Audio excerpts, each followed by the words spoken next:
October, the day of Yom Kippur, the phone rang at the home of Israel's military chief.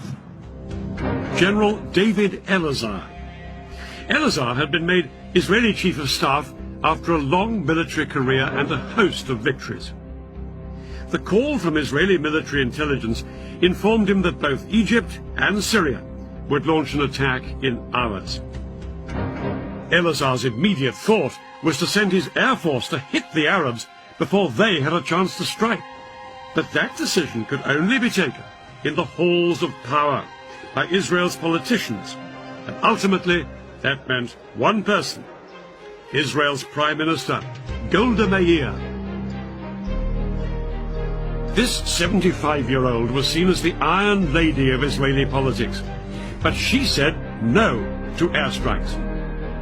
She argued that if Israel was to win international support after the Six-Day War, it had to be seen not as the aggressor, but the victim. Elazar was appalled at his leader's reaction. He was only given permission to mobilize a fraction of the reservists he needed, and yet, within a few hours, his country would face invasion on two fronts. Egypt and Syria were poised to launch their attack.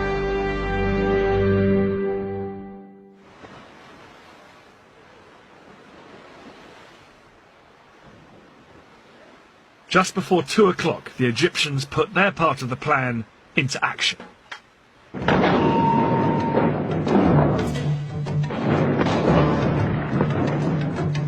Their assault across the canal on the forts of the Bar Lev line was such a momentous event in Egyptian history, it was later restaged for the cameras.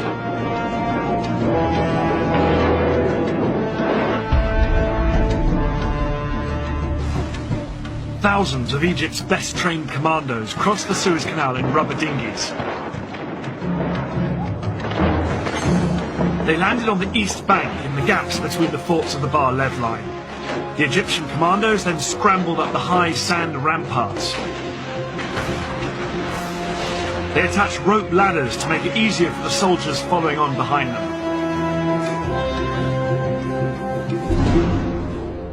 Behind this first wave were 100,000 Egyptian infantry and more than 1,000 tanks waiting to cross the canal, but the biggest obstacle to them were the giant sand ramparts on the Israeli side. These were as much as 60 feet in height. It was impossible for the Egyptian tanks and heavy artillery to climb up and over them. The Egyptians experimented with using dynamite to blow holes in them, but this was found to take far too long. But then one junior engineer officer had a flash of genius. He suggested using high-pressure hoses to blast the ramparts with water from the canal.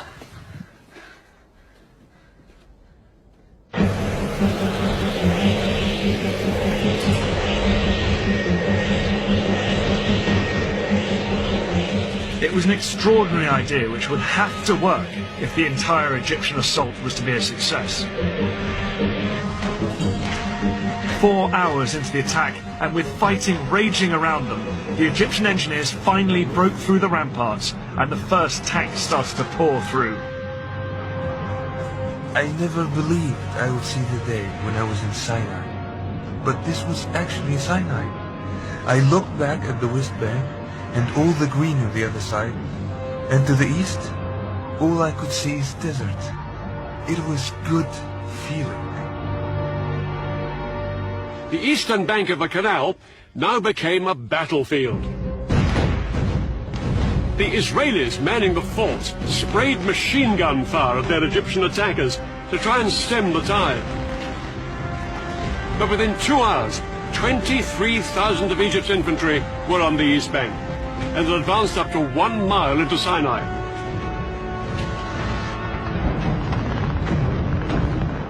The fort was surrounded by Egyptian forces and was under constant fire.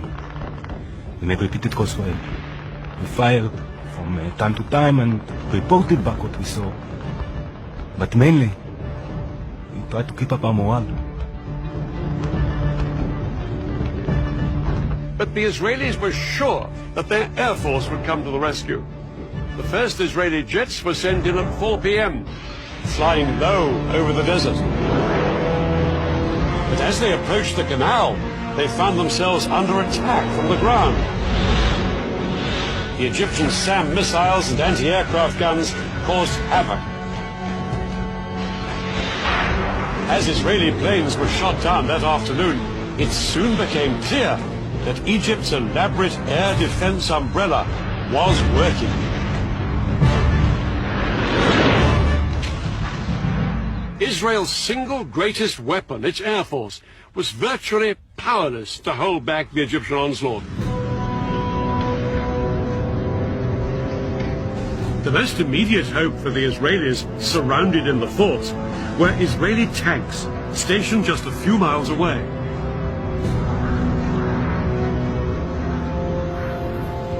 The Israeli tanks raced towards the canal. They thought they'd throw the Egyptians back as easily as they had done in 1967. But as they got closer, they found themselves coming under attack from a weapon they'd never faced before. The Saga missile. This Soviet-made weapon was specifically designed to punch through the thick metal armor of tanks. Yet it was small enough to be carried onto the battlefield in a backpack. Unlike bigger anti-tank guns, the Saga could be set up in moments. This lightweight piece of kit was made all the more lethal because the missile could be steered onto its target.